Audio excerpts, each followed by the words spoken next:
Upang matiyak ang mapayapa at maayos na paggunita ng UNDAS 2025, nagpakalat ang Police Regional Office Cordillera ng kabuuang 1,371 na pulis sa iba't ibang bahagi ng rehiyon. Sa ilalim ng pamumuno ni Police Brigadier General Erickson Dilag, Regional Director ng ProCAR, pinaigting ng kapulisan ng kanilang mga hakbang sa seguridad at pagbibigay serbisyo sa publiko mula sa ika-29 ng Oktubre hanggang ika-3 araw ng Nobyembre taong kasalukuyan.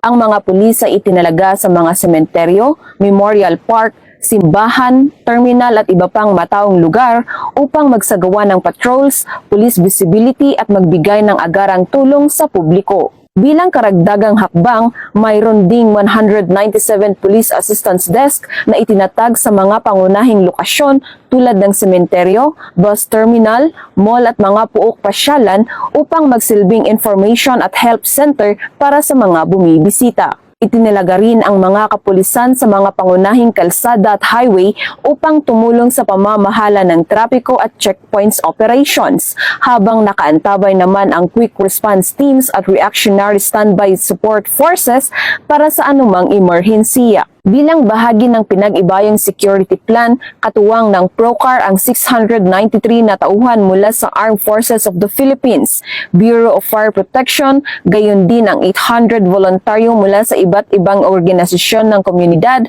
upang matiyak ang maayos, ligtas at organisadong paggunita sa UNDAS. Hinimok ni Police Brigadier General Dilag ang publiko na manatiling mapagmatyag at makipagtulungan sa mga otoridad sa pagpapanatili ng kaayusan sa mga sementeryo. Tiniyak ng ProCAR sa publiko na ang lahat ng itinalagang pulis ay handa, maayos ang kagamitan at tapat sa tungkulin upang masiguro ang ligtas, tahimik at maayos na pagdiriwang ng UNDAS 2025 sa buong rehiyon ng Cordillera.